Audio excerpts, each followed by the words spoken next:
দেখছেন Kolkata Times news.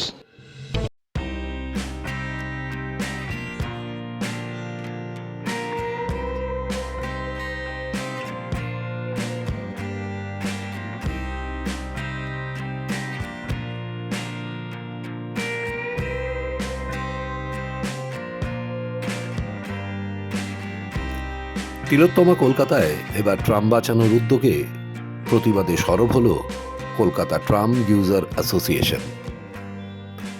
Kolkata press ক্লাবে সাংবাদিকদের মুখোমুখি হয়ে যা জানালেন সংস্থার মুখপাত্ররা, শুনে নেব একবার তাদের কথা। অর্থের অভাবে ডব্লিউবিসি তো এখন মার্চ করে গেছে সিএসটিসি, সিটিসি আর সার্ভিস ট্রান্সপোর্ট। আমরা দেখছি যে বারবার ট্রাম ডিপোর জমি বিক্রি হচ্ছে, আর সেটা বিক্রি হওয়ার পর সেই টাকাটা জমা পড়ে স্টেট এক্সচেকার বা ট্রেজারি। এটা সবাই জানে। ডব্লিউবিসি স্টেট এক্সচেকারেতে কোনো কন্ট্রোল নেই টাকা কন্ট্রোল করে।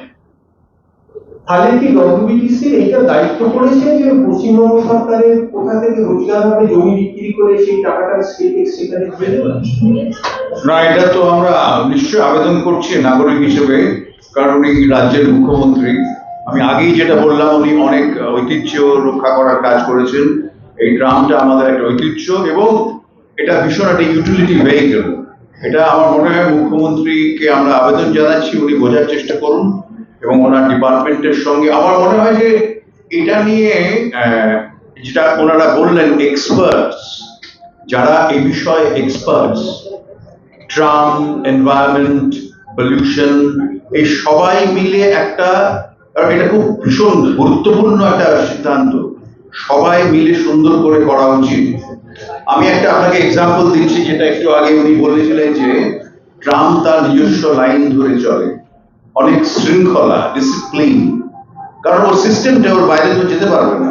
মাঝে মাঝে আমার ছেলেবেলা দুঃখ করতাম, বেচারা ট্রাম, এখন উপায় নেই। আমি একটা জায়গা আপনারা জানেন বম্বেতে, যার নাম হচ্ছে দাদা টিটি। লোকে জানে না যে ওটা আসলে ছিল দাদা ট্রাম টার্মিনাস। এবং আমার একজন বন্ধু, সে একটা সময় বম্বের বড় টাউন প্ল্যানিং এর সঙ্গে যুক্ত ছিলেন, আমাকে বলেছিলেন যে কি ভুল যে আমরা করেছি। কেন বলছি যে এই যে ভুলগুলো থেকে আমাদের শেখা উচিত।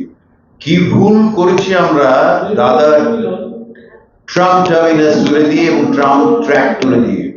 তার কারণ দাদারের ওই অঞ্চল থেকে একদিকে চেম্বুর বিভিন্ন জায়গায় যাওয়া যায়। যখন ট্রাম চলতো, এই যে নানান দিক থেকে আসা ট্রাফিক অসম্ভব ডিসিপ্লিন ছিল।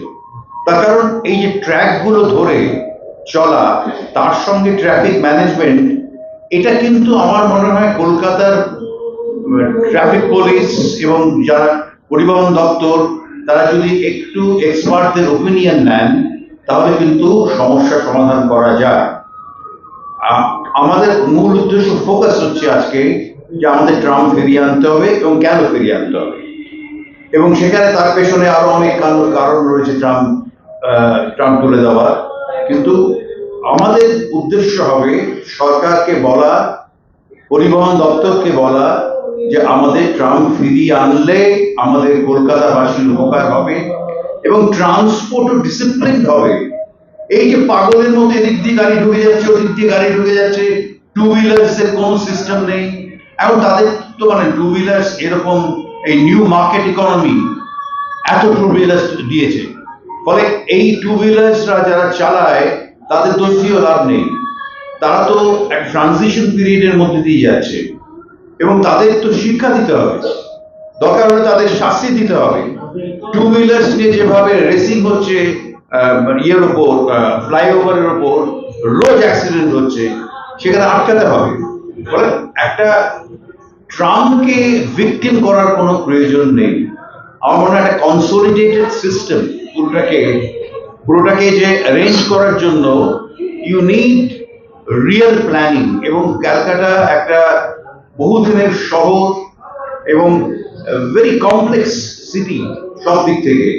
এখানে আমরা চাইবো যে শুভবুদ্ধি উদয় হোক এবং তারা যেন ট্রামকে বাঁচায়, এবং তার জন্য আমরা খানিকটা লড়াই করবো, লড়াই হচ্ছেও, কিন্তু সত্যি তো এখন যেহেতু সাবজুডিস বলে সব তথ্য তো আর প্রেসকে বলা যায় না। হ্যাঁ, এটা ঠিক নয়, এটা নট ডান এট অল। আপনারা সকলে মিলে সাহায্য করুন যাতে ট্রাম্প ব্যবস্থা তার নতুন জীবন ফিরে পায় এবং উন্নত ট্রাম্প এবং সেখানে সরকার নজর দেশে একটা নাম আছে যারা জমিগুলোর দিকে তাকিয়ে থাকে, ওদের বলে ভূমিদস্যু। ভারী সুন্দর কথা, আমার খুব পছন্দ এটা। মানে কারণ তারা সবসময় চেষ্টা করে যে কোন জমিটা আমি তাড়াতাড়ি করে দখল করতে পারবো, ল্যান্ড শার্ক।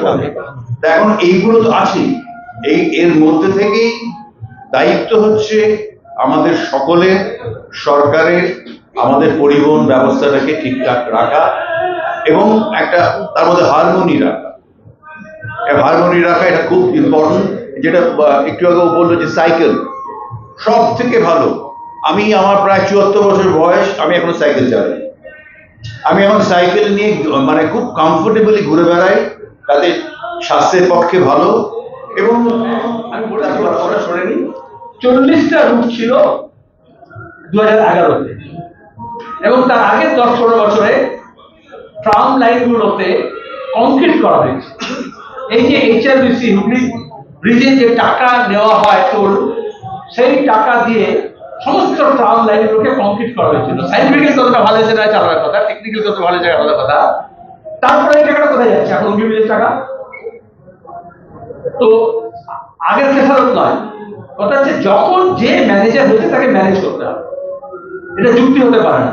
যে কোনো যখন যে সরকার আছে তাকে ম্যানেজ করতে হবে। It's not a question of me offending the government or you defending the government. সুতরাং এটা পরিষ্কার কথা।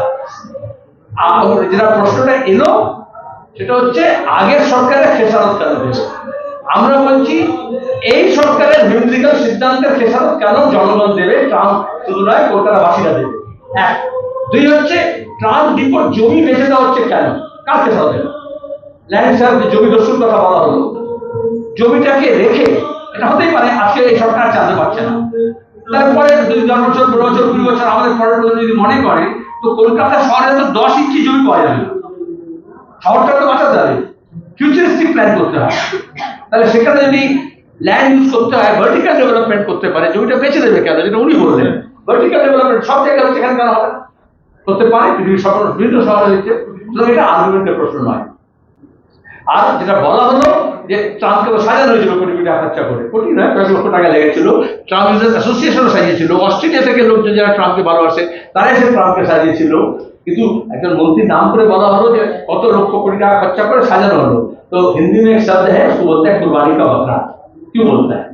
जब किसी बकरे को कुर्बानी किया जाता है, उसको यहाँ पे रंग लगाया जाता है, बोली दिल होता है, ताकि फूल देय, जिलेबी खावाए। तो সেটা তো আমরা তো ট্রাম্পকে বলি পাঠাতে না হয় তার জন্য দাদা মেরা এক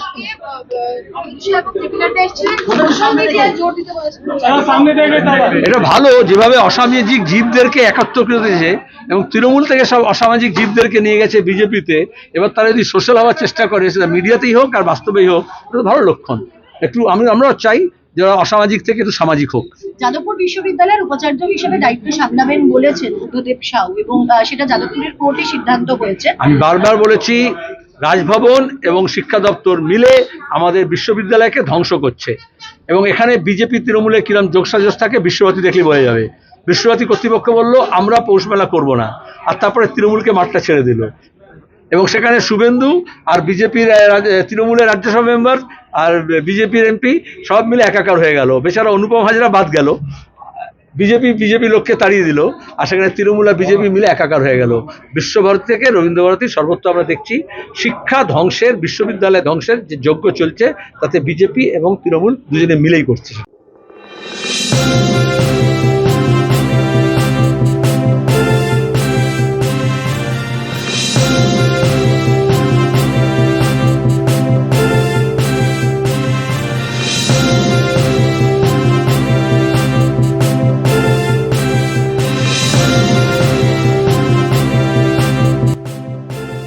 আপনারা দেখছেন কলকাতা টাইমস নিউজ।